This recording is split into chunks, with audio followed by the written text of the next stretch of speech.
నిరుద్యోగులందరూ కూడా ఖచ్చితంగా చంద్రబాబు నాయుడు గారు అధికారంలోకి వస్తే ఉద్యోగాలు వస్తాయా మాకు అని ఎంతగా ఆశపడిన వాళ్ళు ఉంటారో తెలియదు, కానీ నిరుద్యోగ భృతి అయితే మాకు వస్తుంది అనేవాళ్ళు చాలామందే ఉంటారు.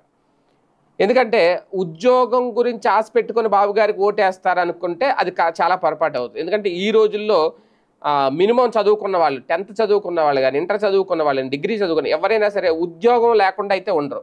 వాళ్ళకి కష్టపడాలి అనే ఆలోచన ఉంటే ఏదో ఒక ఉద్యోగం ఇప్పుడు రెడీగా ఉంది.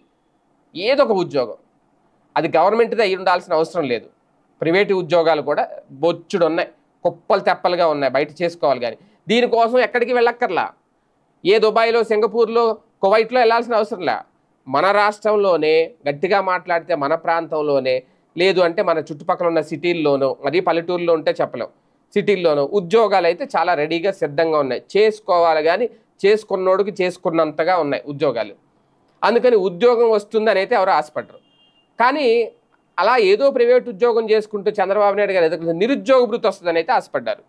ఎందుకంటే వాళ్ళు చేశారు కూడా ప్రకటన, మేము నిరుద్యోగ భృతి ఇస్తాం వస్తే నిరుద్యోగులందరికీ. కానీ ఆ నిరుద్యోగ భృతి ఏది? 12 నెలలు అయిపోయింది ఇప్పుడు అధికారంలోకి వచ్చి.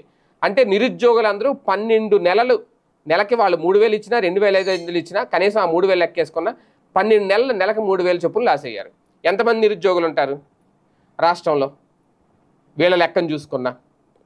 ఇప్పుడు ఆ నిరుద్యోగ భృతి సంగతి కూడా మాట్లాడట్లేదు. ఆ నిరుద్యోగ భృతి ఊసెత్తట్లేదు.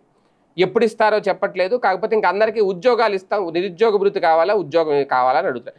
ఉద్యోగమే కావాలి ఆబ్వియస్లీ. ఎందుకంటే జీవితాంతం నిరుద్యోగ భృతి తీసుకుని బతకాలని ఎవడు అనుకోడు. కానీ అయ్యేది ఆ ఉద్యోగం. ఆ ఉద్యోగం ఇచ్చినంత వరకైనా మీరు నిరుద్యోగ భృతి ఇవ్వాలి కదా. గతంలో ఇచ్చారని మీరే చెప్తారు కదా. గతంలో 2014 నుంచి 19 వరకు మీరు నిరుద్యోగ భృతి ఇచ్చాం, జగన్ వచ్చిన తర్వాత ఇవ్వడం మానేశాడు, మళ్ళీ మీ వస్తే ఇస్తామంటేనే కదా జనం ఆశ పెట్టుకుని నిరుద్యోగులు అందరూ ఓట్లు వేశారు. ఇప్పుడు ఆ నిరుద్యోగులకి ఓకే, ఉద్యోగులకు వచ్చిన వాళ్ళని తీసేద్దాం. ఇప్పుడు రేపు డిఎస్సీలో ఎంతమందికి ఉద్యోగాలు వచ్చేస్తే వాళ్ళని తీసేయండి. ఎందుకంటే వీళ్ళు వచ్చిందా దేశం డిఎస్సీ అది ఒకటే కాబట్టి. జగన్ అంటే వచ్చిన వెంటనే సెక్రటేరియట్లో ఉద్యోగాలు ఇచ్చాడు. ఓకే, వాలంటీర్లు ఆ ఉద్యోగాల్లో ఒక లెక్క రాకపోయినా వాలంటీర్లకు ఉపాధి కల్పించాడు.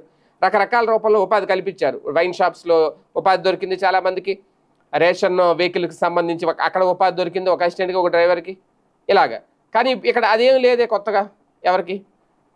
అంటే మరి నిరుద్యోగుల మాట ఏంటి? నిరుద్యోగ భృతి సంగతి ఏంటి? అది దాని మీద క్లారిటీ ఇస్తారా కూటమి ప్రభుత్వం? చూడాలి.